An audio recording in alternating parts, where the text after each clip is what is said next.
fear-based top-down management is just such a Detroit automotive-y sort of feeling. And when you go around the country, you don't feel the same angst. You feel a collaboration there, different. Yeah. And we have got to open that up. Otherwise, we will not make this technology leap. No, absolutely.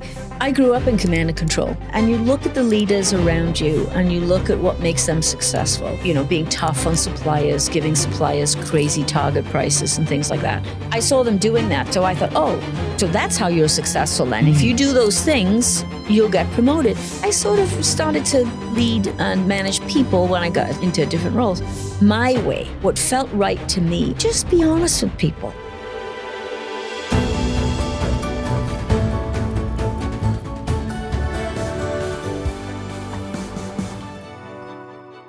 Welcome, Jan Griffiths. Thank you. Great to be here. Appreciate that you're here. Now, I will say that I had one other podcast where I was maybe just as nervous, and that was with Guy Gordon. So Guy Gordon from the television, a proper broadcaster. A proper broadcaster, right? I'm interviewing the interviewer. And so now I'm interviewing a proper podcaster, though. So I will say, I'm in the presence of greatness. So a little bit of nerves going on my end. Oh, no. I love being the other side of the mic. Really. Is it the easier side, do you think? This is the easier side. Okay. Yeah, just ask me anything you want. So let me tee you up here. So the champion for culture change in the automotive industry, host of the Automotive Leaders Podcast, author of AutoCulture 2.0, keynote speaker, MC, and overall interesting person, I would say. Thank you. So we met recently at a UHY event. We did. Okay. And I know that UHY sponsors your podcast. Yes, that's right. And that you can do some speaking in that for them, especially on the automotive industry. So that's where I met you. And afterwards I came and said, would you be interested in being on another podcast? And so that was a lot of fun. So it was fun to meet you. You were full of energy and spunk, and the audience loved you. I totally enjoyed getting to meet you, but you would not prep with me before this. So this is all raw and fresh, and who knows what you're going to say. You just don't know. Well, look, the thing is, my whole platform is authentic leadership, right? Leading from the heart, being comfortable in your own skin. So if I can't just sit here without any prep and answer your questions openly and honestly, then that's not being true to my mission, is it? Sure. I love it. I like to keep a light kind of arc of some things that we want to talk about. Yeah. And so, but I'm the same way. I would rather just go into it like we're going to lunch for the first time and don't know each other. And this is how we get to know each other. So thanks for doing that. So I think some very interesting things about you. You've basically lived out every one of the BLT and T's here, the business, life, technology, and transformations. I mean, you've got something to talk about with every one of those. And to me, the transformations just is definitely one of them. So 23 years old, you leave Wales and you end up in Muncie, Indiana? In the cornfield. Okay. Well, you know what? Before I left Wales, I come from a long line of farmers, and I was supposed to grow up and marry the farmer next door. Okay. And I didn't want that life. I wanted more, but I didn't know exactly what that was. And then one day, somebody called me. It was like a temp agency, like a Kelly agency kind of place right in Wales. And they said, hey, we got this job for you in BorgWarner. And I thought, what do? They make batteries? I didn't know. And I went into this manufacturing plant and I fell in love with it. And I started as a temp operating a telex. Okay. You want to talk about technology? Most people listening to this will have no idea what a telex is.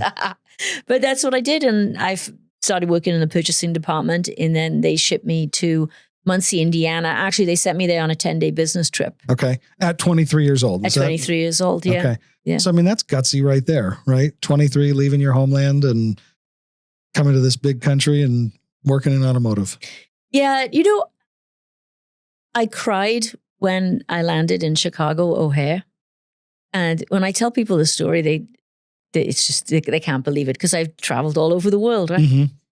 And I come from a small farming town. I'd traveled a little bit in Europe, but not that much. I'd certainly never been to America. So I land in Chicago because the connecting flight to Muncie, Indiana comes out of O'Hare. Okay. And I'm in O'Hare Airport, and I have to laugh even when I admit this to this day. I thought that airports were laid out by the countries they flew to. Okay. I didn't realize they were laid out by airline. And I had no idea how to navigate O'Hare. And I cried. I don't think most people still know how to navigate O'Hare. But I was clueless. Sure. Clueless. And then I got on this little plane to Muncie, Indiana. But that has never left me, that feeling of pure terror and fear. And when I became a mother, I have a 23-year-old daughter, I vowed that my daughter would never be in that situation. Wow. And I have taken that child everywhere with me. Even when she's 23 now, but when she was 16, she flew internationally by herself. She can find a way around the London Underground by herself. Wow. She can find a way around Paris because I have pushed her to do that, because I don't ever want her to be in the situation I was in. Wow. That's interesting. I can't believe that. That's really interesting. You left me speechless for a second. It's one of here. those things that, it's a moment in your life and you're like, yeah, no. Well, because I meet you just recently rocking around the stage, yeah, right? Right. And so confident, owning right? the room, totally confident. So I'm like looking at you going, oh my gosh, I can't even barely rewind to see that. But, see this 23-year-old. But watching your face as you're saying it, I mean, you felt that. Oh, yeah. Wow. I was terrified. And then I land in Muncie, Indiana, and I'm in a car and I'm sitting on the wrong side of the car, and I'd only ever driven a stick shift. So I looked at this automatic and I thought, what am I supposed to do with this? And then I drove through the cornfields. Did you drive on the right side of the road? Somebody told me a long time ago, wherever you're sitting in the vehicle, make sure that you're sitting closest to the center of the road. Okay. That's the best advice I've ever then had. You'll be okay. Yeah. That's why they don't like you to import the cars from the UK. Right. Because it really messes that up. So I want to talk about a bunch of stuff. I mean, I love that you're so into culture, but I also know that you know a ton about technology and that you consult around that a lot. And something that I heard you say, I don't think it was at the UHY talk, but that we both agree with, is that the next 7, you could say 2, 3, 4, 5, 6, 7, whatever you want to say, the next 7 years are going to outpace change that we've seen in the last 100. Yeah. There was an interesting speaker. She was an MD from Blackstone, and she was at a U of M conference yesterday. And she said, the pace of change will never be as slow as it is today. Oh, wow. And I've never heard it that way, described that way. And I thought, wow, that is absolutely true. And scary as hell. Yeah, because we talk about, the pace of change is accelerating, transformation, blah, blah, blah, blah, blah. But when you flip it the other way and you go, it will never be as slow as it is today, this moment, today, because it is only getting faster. Yeah. That somehow stops you in your tracks, doesn't it? It does. It does. I've coined and stolen a phrase. I'm not sure if I gave proper license to whoever originally said it or who I modified it from, but we are in the most disruptive technological era in the history of the world right now. Yes. And so, the people who don't believe that, I don't think we're being fear-mongering is what I'm saying. And I don't know that we have to be fearful. We have a friend, Scott Schonenberger, who was on the show, and his mother has a phrase that the future is unknown, therefore it is friendly. Right. So don't assume that it's going to be this doom and gloom. Assume that something good's going to come from all of this. Yeah. But you said that statement about the rate of change, and I'd love for you to talk about it. What you've seen even in the last year. If you just want to go through that. We were talking about even podcasting, podcast editing software. What we saw in the same brand a year ago, is diametrically different right now. Yeah. Yeah. It absolutely is. And I still think that people are not, the alarm bells are not ringing loud enough. I mean, even if you look back at that UHY event, there were a lot of people that got the message. Yes. And the message is all about, we've got to look at the way that we make decisions in the business. We got to look at the way that we're structured. We got to get away from silo mentality. We've got to start working cross-functionally. We got to make decisions faster. And I think there were a lot of people that, that got that message and just need a little help to figure out how to do that. But there were others that I could see they were looking at me like I had two heads, because they know it, they hear it, but they don't understand what it truly means to them. And all of that, in my mind, is wrapped up in this word called culture. Mm-hmm. And when you really understand how you show up as a business, how your workers show up, how you integrate, how you work together, how you work with stakeholders, how you work with customers, what can you do to speed it up? What can you do to introduce technology? Where does AI fit into the picture? All these questions have to be asked and answered right now, not tomorrow, right now. And nobody else is going to do it for you. And I don't think that sense of urgency is out there yet. Bruce Smith was also on the show. So Bruce runs Detroit Manufacturing Systems, now Voltava, now that they've merged with Android. Yeah. So much larger entity. But Bruce challenged his team a long time ago to hack their jobs, kind of go nuts with AI, right? He put some guardrails around it from a security standpoint and everything like that. But he's probably the most innovative leader that I know in the region to really let people go with it and really be pushing from the top to say, get after this. Somebody else is going to do this if we don't. Yeah. And what would you say? What would you say to that? Do you see any other kind of visionary folks around that you've talked to that are taking it and saying, okay, we can't mess around. We got to move forward. We got to iterate and try. There are some out there, but I think a lot of, particularly in automotive, we're so entrenched in the silo thinking and the silo mentality. They'll look at, say, maybe the head of IT, say, okay, AI, that's your thing, right? Right. But it is and it isn't. It is a decision that you make as a leader of a business. It comes around culture. How are we going to do this? Where are we going to start? And are you going to have an area where people can play, like you talked about, Bruce? And play is a great word. Playground is how I would explain it to people if they say, well, what's Bruce trying to do? It's like, well, he created a playground, yes, right? Where people could actually go try. Yes. And that's where innovation comes from. And if you think about innovation, it's you try and you fail and you try and you fail. But the culture that we have often in automotive and in heavy manufacturing environments is that, oh, no. If you fail, you're fired. You're fired. Right. And if you... Not even just fired, but you're tainted. You're tainted. And the first question is, well, how's this going to impact the bottom line of the business? Well, I don't know. I'm playing around with it. Maybe AI will result in $1 million cost reduction for this business, and maybe not. And typically the answer is, well, then we're not even going to mess with it. Why are we going to mess with it? Unless you can tell me and give me this nice little buttoned up business proposal and ROI to show exactly how this is going to work, we're not going to do it.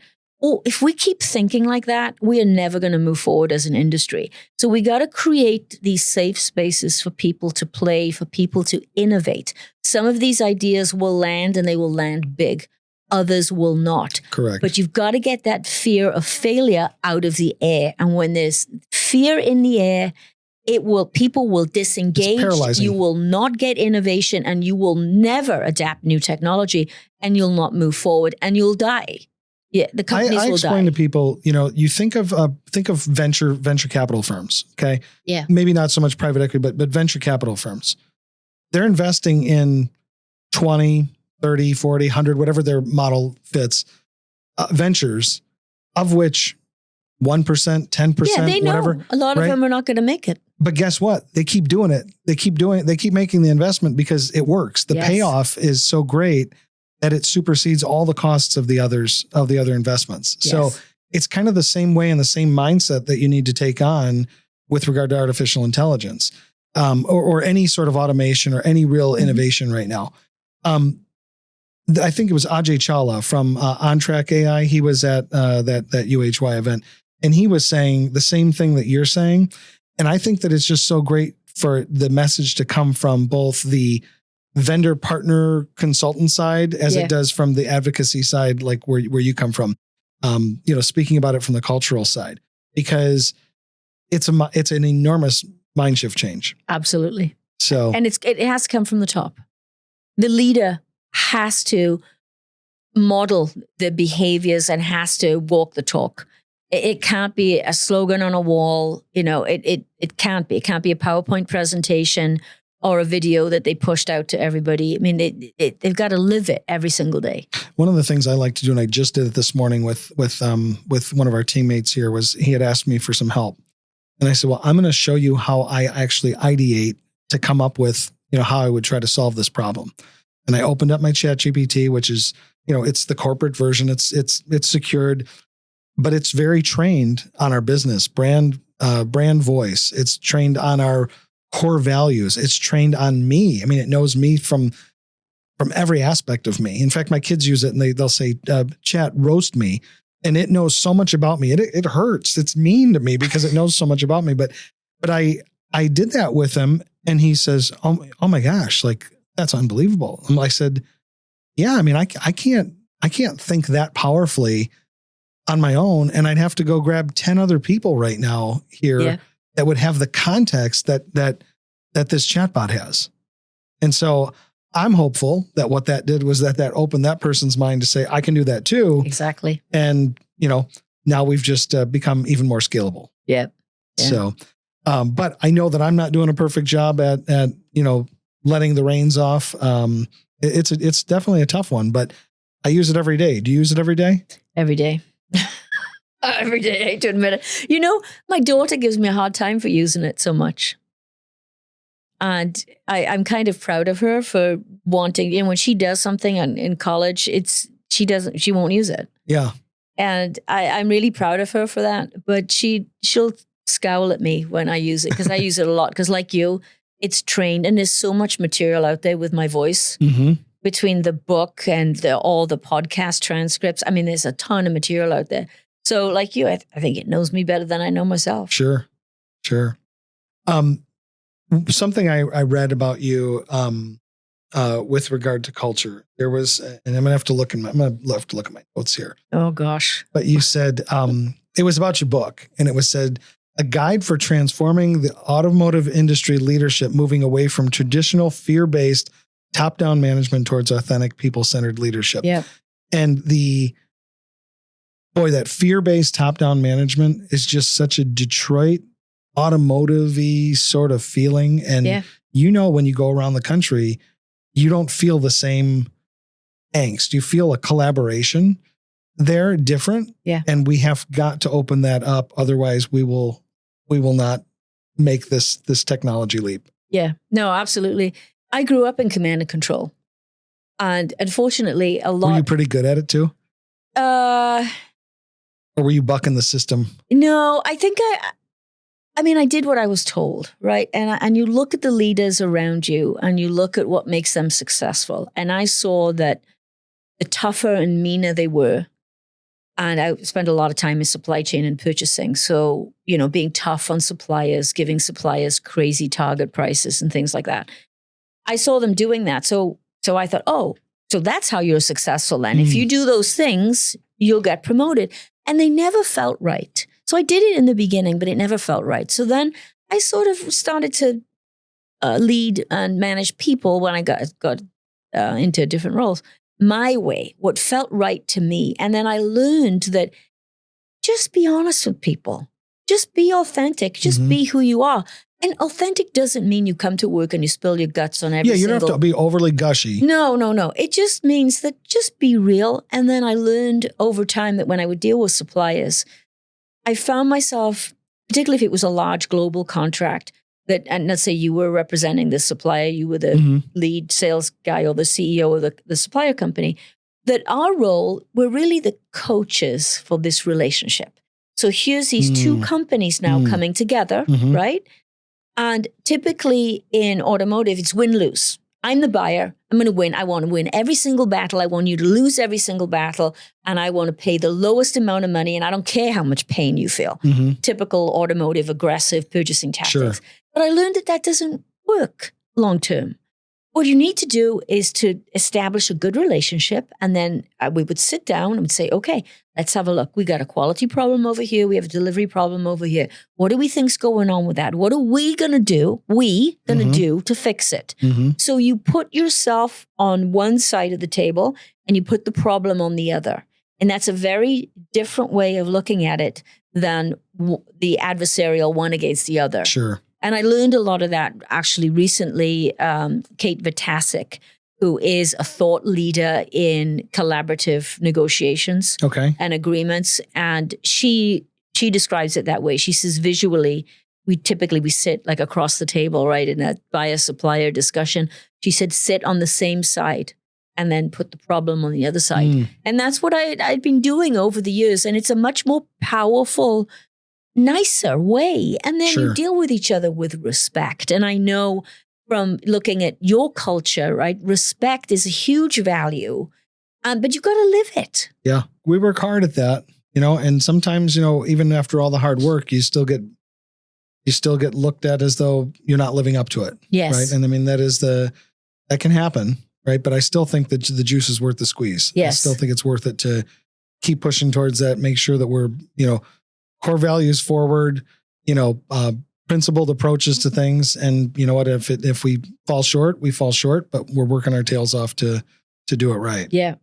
So, what made you take the shift from being inside of the actual organizations to saying, okay, I'm going to step outside of it. I'm going to consult. I'm going to write a book. I'm going to be a thought leader in this space.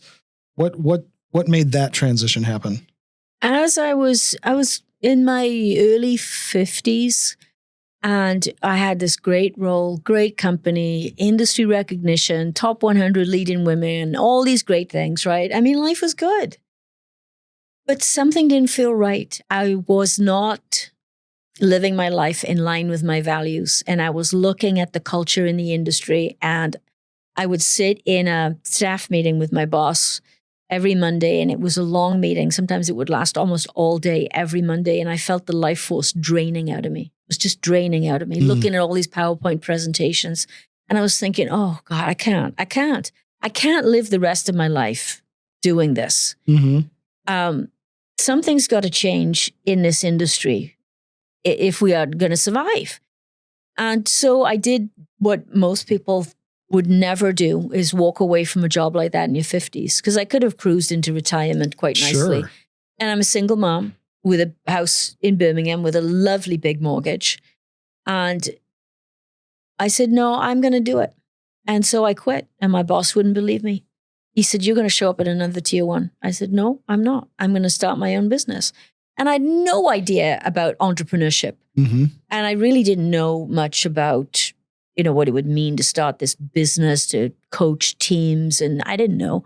So I thought, all right, well, I've figured everything out so far along in my career. And I'm in my 50s. So I got to be able to figure this out.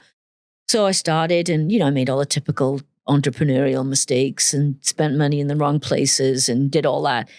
And then I got a couple of clients, speaking gigs, really big speaking gigs. And I thought, oh, this is good. This is coming. And then COVID hit. And then the world shut down. Shit. Now what are we going to do, right? Yep. So now, and those speaking gigs were canceled. Right. So the first year, more than the first year in business, I had zero income. Now, obviously, I had a little bit of a cushion because I knew it was going to be rough the first year, but I didn't expect it to be zero. And it was a big fat zero. And then I was on unemployment. So you go from, this dream C-suite job, world, right, to unemployment.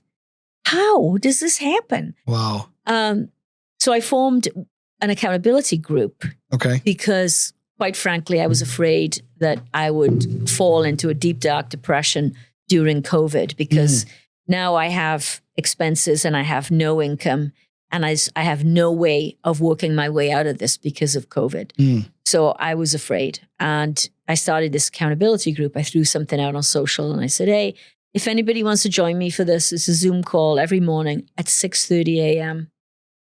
And people were like, what? It's 6:30 a.m. What are you doing? I said, well, I need a routine. I need a reason to get up in the morning. There's other people out there that feel the same way. And so we started this accountability group. It's still running to this day. Really? Yeah. That's where I was before I came here. Oh, but meeting in person now. Yeah. Well, we do twice a year, we have an in-person session. Okay. And we do three things. We make a commitment of one thing we're going to do for work that day, one thing we're going to do for your personal life, whether it's go for a walk or yoga or something. And then a word to declare your mindset for the day. And it's amazing how powerful that is. What's your word today? I've switched it to more of a mantra now. Okay. And my mantra for most of 25 and starting 26 is I believe in me. And I'm switching it to more of a gratitude switch as we move forward into 2026. Because I think gratitude is something that we take for granted, but when you say it out loud verbally, and there's a whole group of people there, there's a different effect. Mm-hmm. Yeah, when we say our prayers with our boys at night, we always say, okay, so what are you grateful for, though? Right? You can say what I'm asking for and all the people you want to be healthy, but what happened that was good? What's happening that's good? You got to remember that. Yeah, because we often look at, have you ever read Benjamin Hardy, The Gap and the Gain? No. So he talks a lot about, we look at the gap. Right. We look, well, I'm not there. There's this gap. I need to get there. Well, that's an entrepreneurial trap for sure. Yeah. And what you need to do is stop every once in a while and go, wow, look how far I've come. Mm-hmm. I've got these clients. I got a podcast. I got this going. Oh, so focusing on the gain is just as important as focusing on where you need to go. Well, and I think that's a totally different mindset than maybe taking it for granted, like I'm the best and all these great things always happen, right? The entrepreneurial mind tells us, like, I can always do better. I can always do better, but you have to take the pause. But we've seen the people who the arrogance and the crazy in that direction is bad too. So I think the healthy balance needs to be there. I'm very fortunate because I have some people around me who will tap me on the shoulder and say, hey, and I know you're focusing on the gap, but did you see this gain? Look at, and they'll remind me. So I'm very fortunate to have that in my wife and some of my main teammates here at work who will tell me that. So I can see where that book would be interesting. I should read it. Yeah, The Gap and the Gain. It's really good. I've been hearing a lot lately about the knock. When an employee knocks on your office door and says, got a minute? And you immediately know it's some sort of IT incident. But Auxium IT can help. Whether you're having a problem, need consulting, an upgrade, or a managed IT approach, they focus on preventing cyber attacks and proactive solutions that deliver results. My friend Matt Loria and everyone at Auxium are ready to help before or after you get the knock. Visit Auxium.com and let Auxium IT help you outsmart chaos. So in your book, 21 Traits of Authentic Leadership designed to help leaders move past outdated command and control styles. Yes. Got a couple of the traits you want to share? Accountability is one.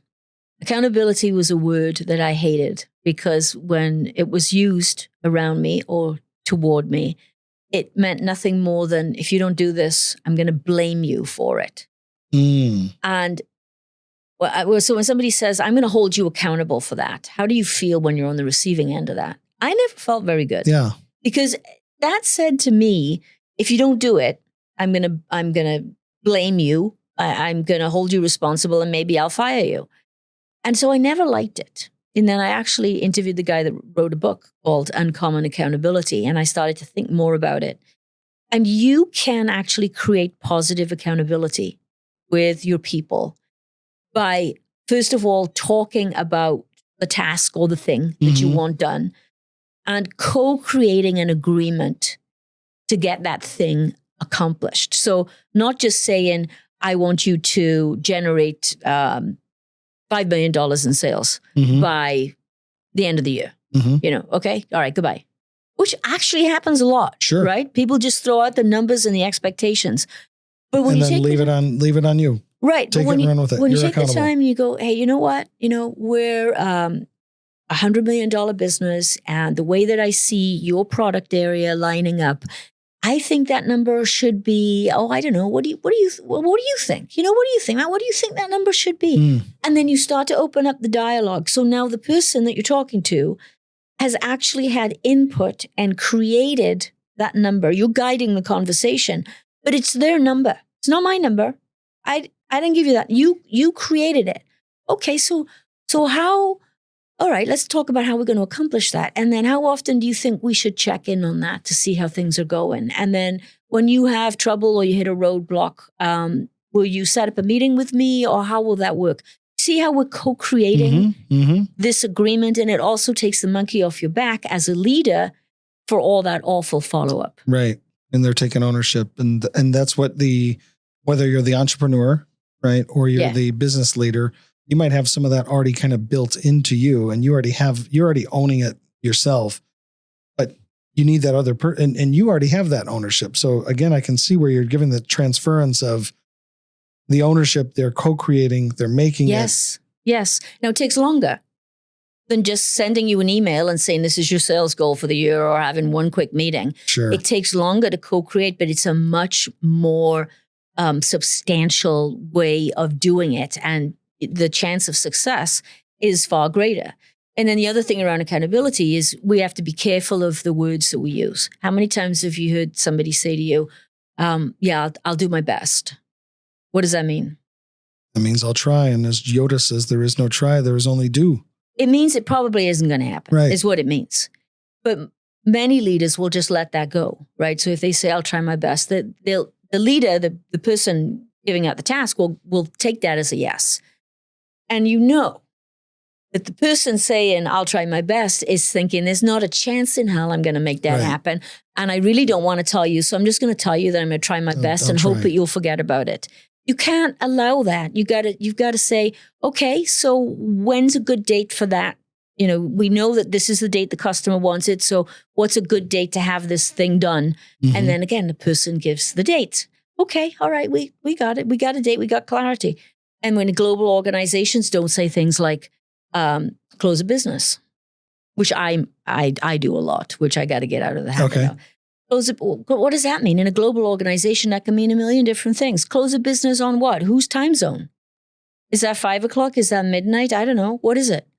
So when I went through the Sandler training, you've heard of Sandler. So upfront contracting, good organization, right? Upfront contracting, who and what by when, no mutual mystification between the parties, and something that you brought up when you said I'll try, or what was the other terminology? What did you say? Do my best. I'll do my best. We would consider that wishy-washy words. Yeah, and we exactly. don't allow wishy-washy words. We would stomp on that and say, okay, you said I'm going to try my best. Tell me more about that. Yes. Right. And you actually have to probe it. You have to probe it. You have to turn into I always say it. You have to be like a detective or like a psychotherapist, right? And keep asking the question until you get the actual ownership or the actual, I just can't do this by Thursday. Yes. Right. And you get to the bottom of it. Okay. Now we're somewhere. Right. Well, then when can you get to it by? When can you get it completed by? What should be some milestones in between so that we know that we're on pace? Yeah. And, I think that's tough. It is tough. And I think there's a lot that leaders can do around accountability. But the other side to that is accountability and ownership, they're separate in the 21 traits. But vision is important. And so many leaders today feel that they have to be doing stuff. They have to be in the weeds doing stuff because they think that that's their job. Their job is not to be doing stuff. It is to be establishing the vision and raising their gaze up out of the weeds and charting a course forward, onward and upward, keeping the troops motivated, inspired, dealing with issues, one-on-ones with people. That's what leaders, really good leaders, do.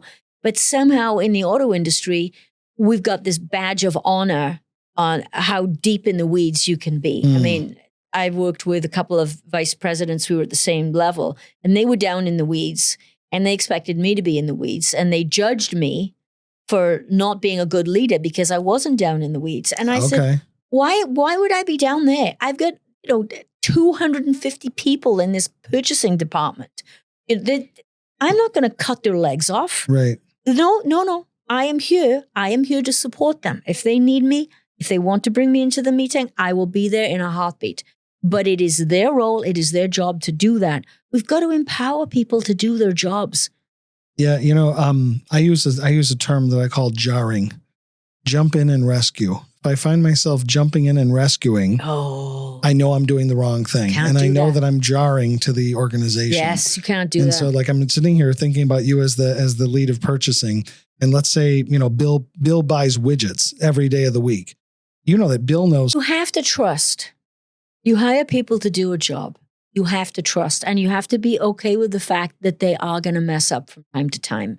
And a lot of leaders don't want that responsibility because they feel responsible, which is good. You are responsible for your department, your business, whatever group of people. But you've got to empower them. And going back to our earlier discussion about innovation and making mistakes, people are going to make mistakes, but that's how they learn. Mm-hmm. And you have to be there and give them a safe environment so that they can learn and they can move forward. And a lot of leaders just are not prepared to do that. How do you be the pioneer, though, inside of the organization where you're saying, okay, I'm going to trust, we use the terminology, assume positive intent. Yeah. Right? Let's assume that the person isn't trying to harm the customer, harm us or whatever, and they're not stupid. Yeah. So assume positive intent. How do you be that change agent and offer that up all the while knowing that there's somebody looking and saying, oh, but you're not going to perform? Yeah. You've got to walk the talk. So you got to do it every single day and every single interaction with every person on your team. That's the only way to do it. Now, I will say this. I interviewed Ted Canis, former CEO of Ford Pro, earlier this week, actually. Okay. And I was shocked because he's really an authentic leader. And he said on the podcast, he said, I'm a micromanager. I said, what? What do you mean? You're not a micromanager. He says, no, I am. He said, if I don't think the person is doing the job properly, I drill down. And self-reflection, I know. I've done that in my career too. Mm-hmm. So I know that if somebody has a bit of a track record and they've made a few too many mistakes and I'm not sure that they got it, I will drill down. Mm-hmm. So I'm not going to say you should never micromanage and you should never drill down. There's a time to do that, but that cannot be your normal style of leadership. You've got to empower people because you just can't keep up in today's environment. You never will. Jackie, how am I doing?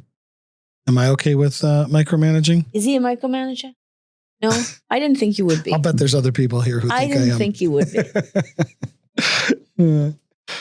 So, Gravitas, name of the company. Yeah. Right? Mm-hmm. So, you define it a certain way. I would say that when you walked on that stage, I would say that is someone with gravitas. Thank you. Thank you. In my terminology. And I don't know, I would say maybe like swagger or confidence or a presence. And so you say it a little bit different. How do you call it out?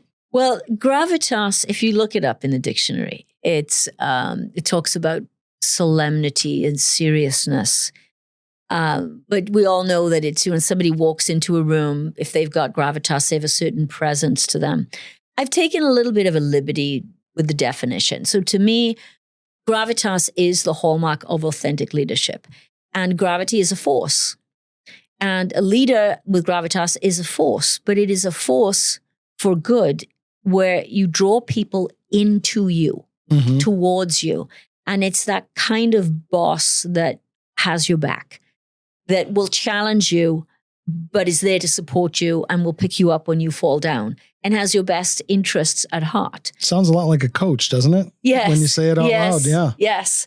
And that to me is a leader with gravitas. You feel it. You feel it in your bones. Mm-hmm. And we've all had that leader, that boss in our career that we say, yeah, you know what?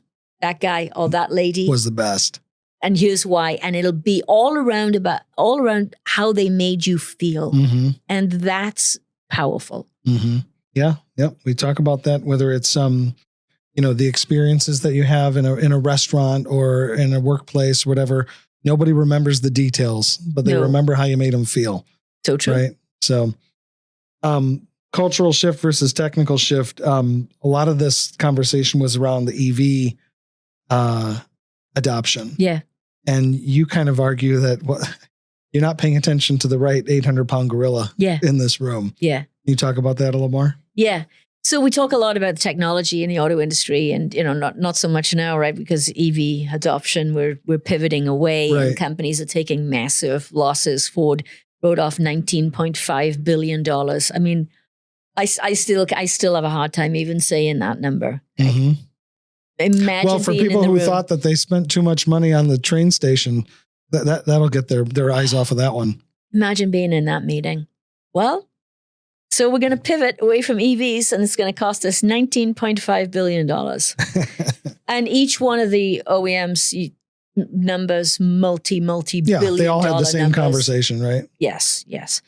So we talk about EV, we talk about technology, but what we don't talk about is the people and the culture and the way that we work as an industry that has to go along with that. And, my tagline, I think I said it probably in the UHY event, you wouldn't run a 4K video on a 95 Windows operating system. Mm-hmm. So what makes you think that you can evolve this industry with the technology that we've got in this industry using the same operating system, i.e. way of doing business, that we've had for decades? Well, especially when people in other countries are creating $10,000 trucks that costs us $40,000 to make. Exactly. Right? We know the Chinese OEM can design a vehicle in half the time that it takes a traditional legacy OEM to design a vehicle.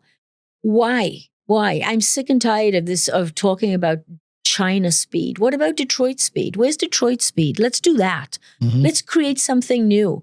But the idea of that is like, no. We're going to do things the way that we've always done them. We're not going to survive if we have that mentality. Mm-hmm. Who do you see doing this well? Is there somebody out there that you can call out and say they're really starting to make the shift? They're really starting to change the culture. They're really being innovative. Yeah, I think it might surprise you to know the answer to this, but I really think that General Motors is doing a great job. Particularly because I work in the supply chain and the supplier space more. And the way that they treat their suppliers, the way that they make decisions, mm-hmm. they are, I think, light years ahead of the others. Toyota is right up there as well. And there's actually a study in the industry, it used to be called the Henke study. Okay. And it's now run by Plant Moran. It's called the Working Relationships Index, the WRI. And it's basically the suppliers rate the OEMs on a multitude of different factors. And GM has the highest ranking. Toyota has the highest and is pretty consistent. But GM is right up there in the same space.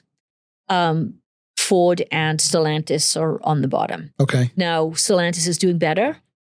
And now that they have a new CEO, we expect that the results of that survey will be much better. But GM, amazing. And I think you've interviewed Paul Glantz, right? Sure. Yeah, yep. I have too. Amazing human. You bet. An amazing leader.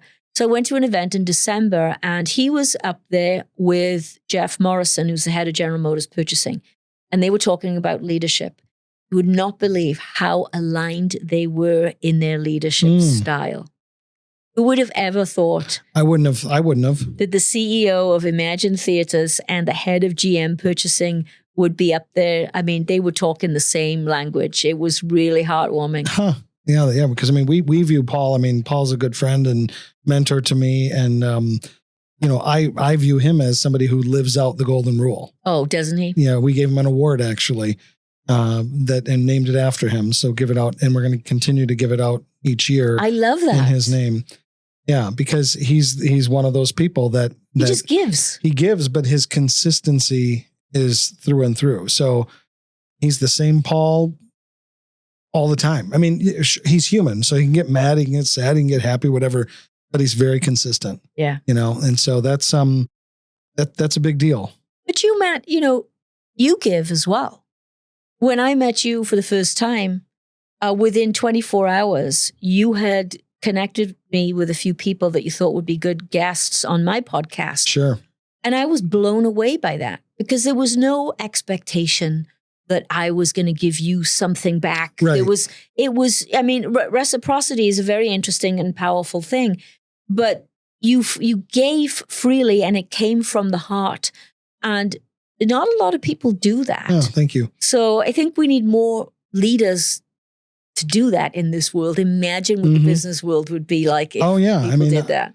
I would say the same. Going back to Paul, right? I said if every company we knew behaved the way that his behaves, they'd all be just as successful as his, right? So true. But thank you for that. I look at it like, something that I am inherently good at is remembering an odd amount of information about every person I meet. And so then it allows me to kind of have a database in my head that does a good job of connecting the right people. And it's not like I'm connecting you to my brother-in-law who sells insurance so that you'll buy insurance from them. It's, I see that, you interview leaders of organizations in the automotive space. I happen to be friends with a few of them and have had them as guests on my podcast. And I think that it'd be wonderful for you to talk with them. And so, there's nothing that I would get out of it other than, pairing up two good people together that I think could mutually benefit from each other. So thanks for acknowledging that. I appreciate that. Let's go back a little bit on this, on the EV talk. Yeah. Okay. So with regard to EVs, they're coming eventually. Is that true? Yes. Okay. It's just how we go about it and what's your feeling? I mean, and you can pass on this if you'd like, but what's your feeling about how we went about it as a nation originally and maybe what we can do to get our mindset ready to adapt the right way? Because however you want to side on this, all we know is that a mandate occurred, industry followed, and now industry wrote off a whole lot of bad debt. Yeah. So what can we do different? Well, I mean, the consumer wasn't ready. We weren't ready, and the infrastructure wasn't there. I rented a Tesla in the summer, and I took it to Saugatuck. Mm-hmm. And on the way out there, it was great because I hit all those Maya superchargers. And then I was leaving Saugatuck, and the thing drained the battery while it was sitting outside a B&B in Saugatuck because the Sentry mode was on. I think that's why. Oh, okay. So it was recording everybody walking by, and it was Saugatuck in the summer, so there was a lot of people walking by. I don't know if that's a reason. Okay. But what I know is this: the battery drained a lot, and it was down to 20-something%, and then I couldn't find the right charger. It wasn't a supercharger. It took a long time. Oh, and I thought, okay, nope, not for me. Yep. So I think that if you're in a city or you do a lot of short trips, great. And you've got access or you charge at home, fantastic, right? But then again, EVs are expensive. They're expensive cars. So I don't think we read the consumer properly, and we don't have the infrastructure. And we, as a auto industry in the US, we don't know how to make an EV that makes money. We don't. Unless it's subsidized or whatever. I don't know. No, we don't. We just don't know how to, because we come at it from the idea of what we know, which is how to make an ICE vehicle or an internal combustion engine vehicle. And then we try to morph that into an EV. Okay. Whereas the Chinese OEMs and Tesla started with a clean sheet of paper. They're not a legacy car company. So they came at it with more of a technology view and put the technology in a thing called a vehicle, and there it is. That's so funny you said it like that because my former business partner, he would always ask when we would go into a client and we would normally take over their infrastructure and their support and whatever. And even though we don't necessarily support the business operation software like the ERP or whatever that may be, that's usually supported by a different group, he would ask the question, okay, which one do you have? And if it wasn't something that we had heard of, how did it start? Oh, did it start as an on-premise system, or did it start as a SaaS system? Where is it today? Because even if you just take the simple fact of, was it an on-prem and then it became SaaS, or was it SaaS from the beginning, would make a huge difference in how this thing behaved. Yeah. Or was this thing, made for manufacturing ketchup and mustard packets, and now it, manufactures brake pads? Okay, it probably does a better job of manufacturing ketchup and mustard packets than it does the brake pads. Exactly. And so the genesis of it, right, that clean slate has a whole lot of benefit, and it doesn't have all that legacy baggage, right, attached to it. Right. Yeah. And there's a few companies out there that have example after example. They tear down Chinese OEMs, Chinese vehicles, and they tear down traditional legacy auto company vehicles. And they'll show the comparison, and they'll show wire harnesses, and they'll show the Chinese OEM with a much smaller, shorter, lighter wire harness, and then the one from the legacy auto, a lot more complex because it's designed for specifications that were designed for ICE vehicles. And they're trying to use it for an EV. Well, no. It doesn't need the same thing. No wonder it's more expensive. Yeah. So it's the way, again, it comes back to culture, the way we make decisions, the way we think, the mindset, all of that has to change. I've seen a couple of companies where they're actually taking their more innovative new organization and actually starting it as a separate entity. Yeah. off-site, not even at the same facility, in order to do that. Yes. But often what they do is they do that, and I applaud them for that. But then all the support functions are the same as the mothership. So the purchasing, legal, they're all the same. Well, no, either you're going to do it or you're not going to do it. All the bad DNA is left in there, is what you're saying? Right. A lot of it. So you still got all these old legacy processes that are doing these things the same way that they've always done them before. So if you're going to do it, do it. Yeah, and so that's something to watch out for then. Yes. For those organizations. Yes. So what else do you want to talk about? Because we could talk about growing up in Wales. We could talk about family life. We can talk about whatever you want to know. What is AutoCulture 3.0 for you? Where are you going?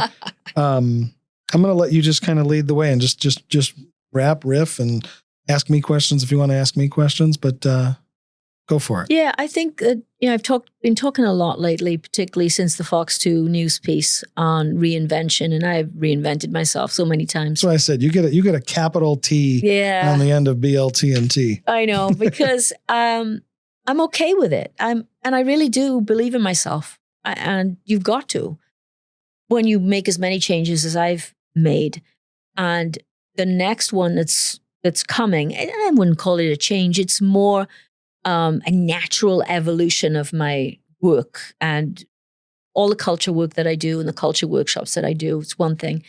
But when culture breaks down, you see it on the shop floor. You see it in manufacturing operations. And then it starts to hit the numbers, the metrics, and the finances of the business. And plants don't make money. And then when you get a plant that starts to lose money, it just gets worse and worse and worse. Right. It's very hard to fix it once it's in a hole.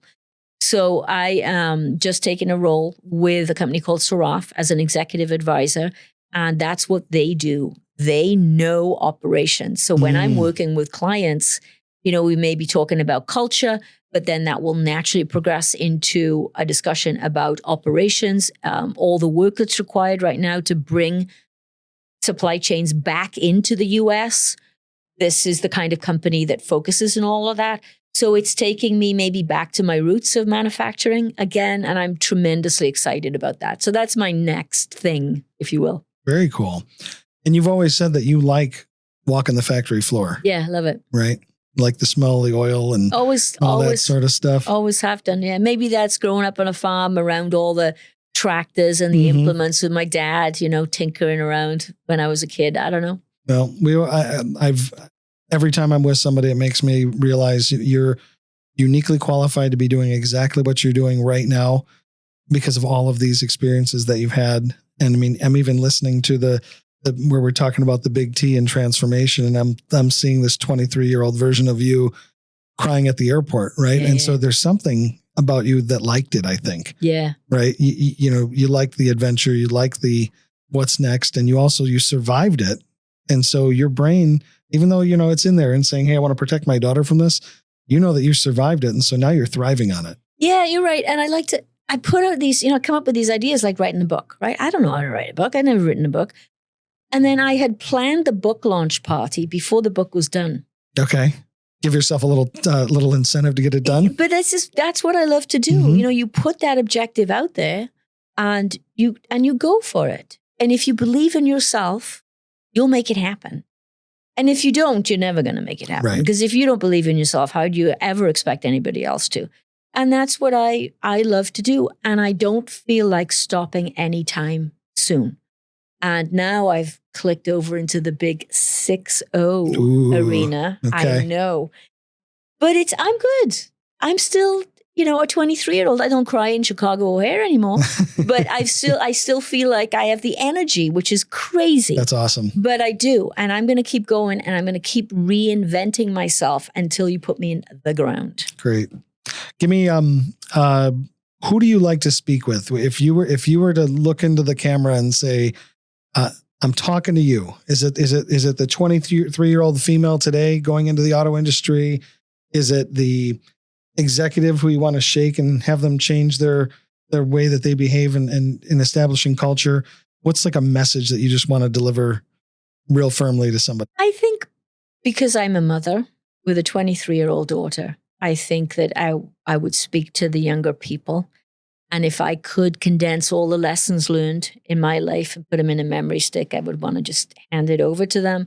But I would say exactly that. Just believe in yourself. Don't be afraid to fail. You are going to fail. It's part of life. And things are going to come along that you did not expect. I did not expect to lose my marriage, my health, my mother, and my job in a space of 4 years. And my savings, because 2008, so everything tanked, right? So I lost all of that in a space of 2 years. And when I came back from that, I told myself, you are going to get out of this. You are going to be a VP in a tier 1 automotive company. Your child will be in a private school, and she's going to continue in that private school. And you will live in a house in Birmingham. And I mean, it was so far away from where I was at the time. And I said, no, you are not going to come up for air until that happens. And I didn't. Wow. But you've got to believe in yourself to make that happen. And gosh, they were tough times though along the way. But hey, I look back now and I laugh about them. I love it. I love it. Well, great job. I think we can do a whole nother episode now that you just told me about this 08 time and the 2-year span there. Yeah, that's probably a whole nother episode that I would love to go through that with you to teach people about survival. You might see some tears come out of that one. Okay. Well, we can do it. We have Kleenex here. So, I mean, you're an amazing person. You're doing great things. I love that you're energizing Detroit. You're energizing the automotive industry. And just thank you for everything you do. Well, thank you. And please keep going on your podcast journey. I mean, you have passed that. Most podcasts fail before they reach the 10th episode. Okay. You are way, way beyond that. And you're getting a lot of positive feedback. So please keep doing more of them. I certainly will. Thanks, Jen. Okay. Bye. Great having you. This episode of the BLT&T podcast is sponsored by Auxium, business IT and cybersecurity designed to outsmart chaos. Empowered by Juniper Networks. Automate your network with Juniper Networks and the Mist AI platform, the world's first AI-driven wired and wireless network.